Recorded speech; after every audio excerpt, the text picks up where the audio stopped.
পারবো না আমরা? অমিত চক্রবর্তীর লেখা। অনেক কিছুই হলো না এই জীবনে, কি আর করা যাবে। তবে রবি ঠাকুরের সঙ্গে নিজের মিল খুঁজে পেয়ে মাঝে মধ্যে শিহরিত হই ইদানিং। তার আদ্যান্ত জীবন কেটেছে পরাধীন ভারতে, আমারও তাই।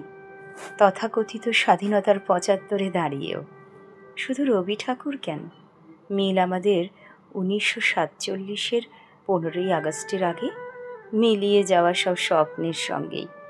তবে তখন পরাধীনতা ছিল বিদেশি এক জাতির শাসনে, আর আমার পরাধীনতা স্বদেশী নামে এক ক্রোমোলুম্পেন জাতির কাছে, যা আমারই স্বজাতি, লোভ লালসা দুর্নীতির কাছে, যা আমার অনিবার্য উপত্যকা, এক অনিশ্চয় অবসন্নতার কাছে, যা অখণ্ড প্রাপ্য আমাদের।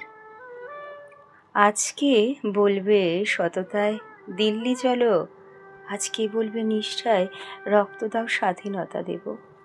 আজ সত্যাগ্রহ শুধু গল্প কথা, সত্যি সত্যি কি আগ্রহ আছে কারো?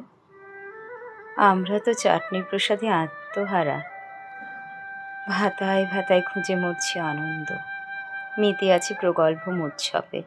তাই আজ এই ৭৫-এ দাঁড়িয়েও স্বাধীনতা ছোঁয়া হলো না এখনো, বরং ক্রমান্ধকারে ছুটে চলা বজরায় সওয়ার হয়ে চলেছি পরাধীন যাত্রায়।